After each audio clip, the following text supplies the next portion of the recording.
الحمد لله رب العالمين والصلاة والسلام على رسوله الكريم أما بعد فأعوذ بالله من الشيطان الرجيم بسم الله الرحمن الرحيم قد نعلم إنه ليحزنك الذين يقولون فإنهم لا يكذبونك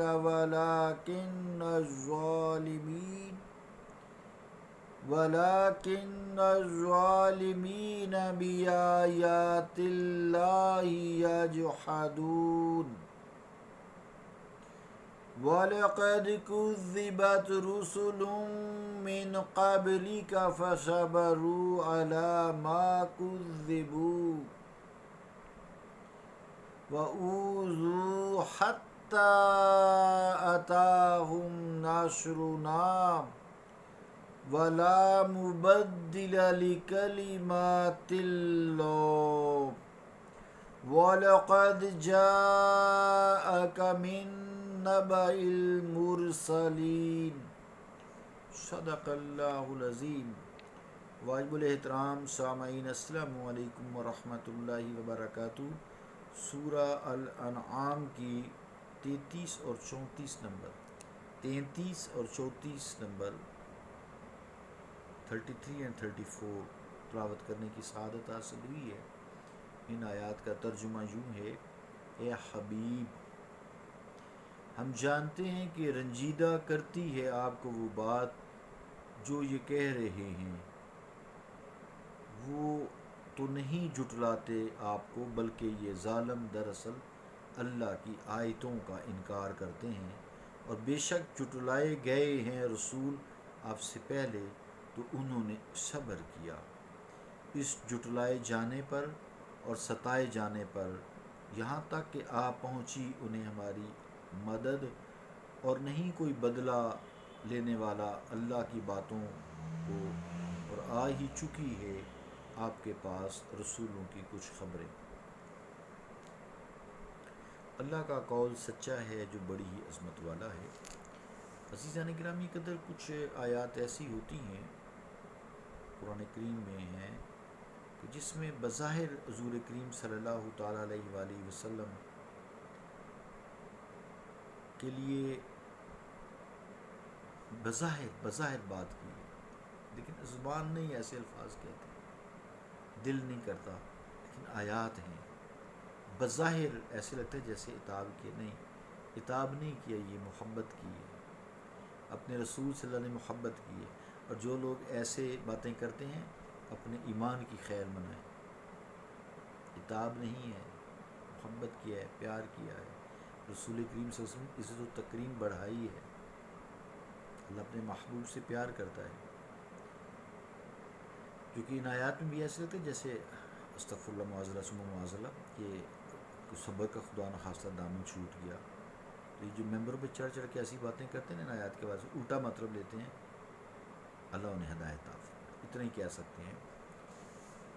بہرحال ان میں پیار ہے، ان آیات میں ذرا باطن کے اینگل سے سوچیں نا، محبت سے سوچیں، دنیا داری کے لیے نہیں، یا دین فروشی کے لیے نہیں، یا روٹی کے لیے نہیں، رسول کریم صلی اللہ تعالیٰ علیہ وآلہ وسلم سے پکا سچا پیار کے ذہن میں رکھ کے، محبت غلامی رکھ کے، اور یہ بھی ذہن میں رکھیں وَأَطِیعُوا اللَّهَ وَأَطِیعُوا الرَّسُولَ،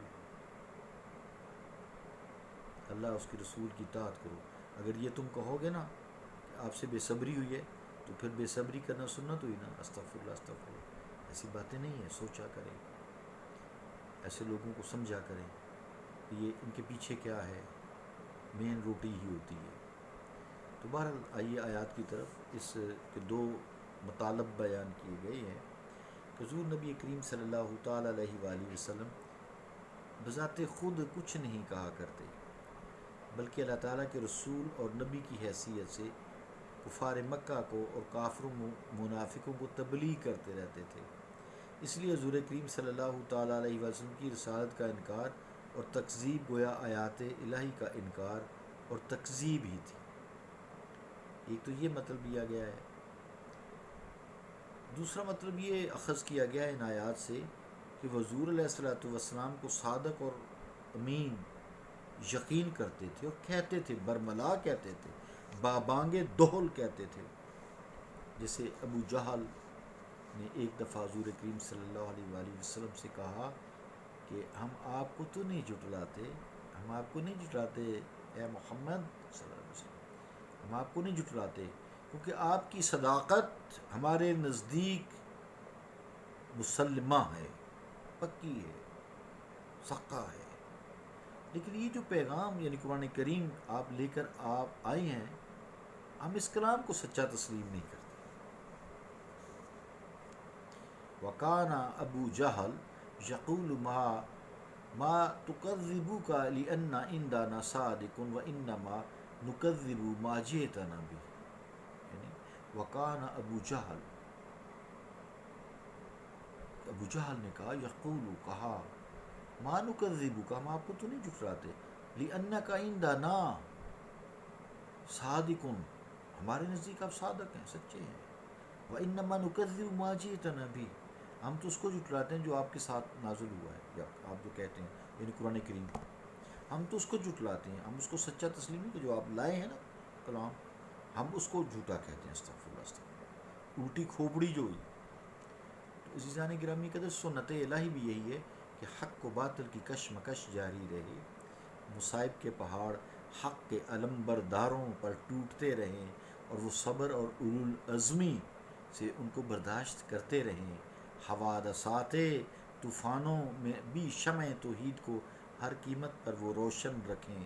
حضور کریم علیہ الصلاۃ والسلام کو کفار کے کفر و عناد سے بڑی تکلیف ہوتی تھی، اور آپ کے رحیم و شفیق دل کو گوارا نہ تھا کہ کوئی بھی شخص کفر و گمراہی سے چمٹا رہے، کفر و گمراہی کے اندھیروں میں بھٹکتا رہے.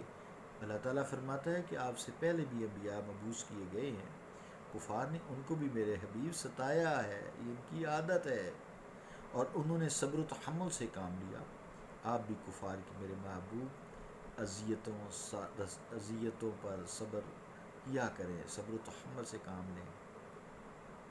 جب اے مصطفیٰ آپ کے دل خاطر کو ان کی باتوں سے تکلیف ہوتی ہے نا، تو پھر صبر سے کام لیا کریں. جب انبیاء کرام نے تبلیغ اور صبر کا حق ادا کیا ہے اور کفار کی اذیت رسانیوں اور تعصب کی حد ہو گئی، تو اللہ تعالیٰ کی تائید و نصرت پھر آتی ہے. دوسری قوموں کو پیس کے رکھ دیا گیا ہے، قوم سمود، قوم فرعون، قوم عاد، نمرود، یہ سب کو پیس کے رکھ دیا گیا ہے. اللہ تعالیٰ کی نصرت آئی جس نے باطل کو سرنگوں اور ذلیل و خوار کر دیا اور حق کا بول بالا ہو گیا. وجاء الحق وزهق الباطل ان الباطل کان زہوقا، کہ حق آیا باطل بھاگ گیا. بے شک باطل کو جانا ہی تھا، اور کفر کا سارا جتنا بھی نظام ہے وہ اللہ رب العالمین کے وعدے کے مطابق ختم کر دیا جائے گا. اس طرح اے حبیب میں نے آپ سے اسلام کو سر بلند کرنے کا جو وعدہ فرمایا ہے وہ پورا ہو کر رہے گا. والذی ارسل رسولہ بالہدی ودین الحق لیظہرہ علی الدین کلہ ولو کرہ المشرکون. یعنی والذی وہی تو ہے، ارسل رسولہ بالہدی ودین الحق لیظہرہ علی الدین کلہ، جس نے رسول مقبول صلی اللہ علیہ وسلم کو دین حق اور ہدایت کے ساتھ بھیجا تاکہ دوسرے ادیان پر غالب کر دیں، خواہ مشرکوں کو کتنا ہی ناگوار کیوں نہ گزرے.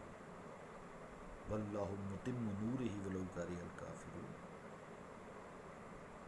پیچھے سے آیت ہے نا، یہی پڑھ دیتا ہوں. لیطفئ نور اللہ بافواہہم، وہ چاہتے ہیں کافر اس دین اسلام کو پھونکوں سے بجھا دیں، اس چراغ مصطفیٰ کو پھونکوں سے بجھا دیں. واللہ متم نورہ، اور اللہ تعالیٰ اپنے نور کو پورا کر کے رہے گا. ولو کرہ الکافرون، چاہے کافروں کو کتنا ہی ناگوار کیوں نہ گزرے. صلی اللہ تعالیٰ علی رسول خیر خلقہ محمد وعلی آلہ واصحابہ اجمعین برحمتک یا ارحم الراحمین.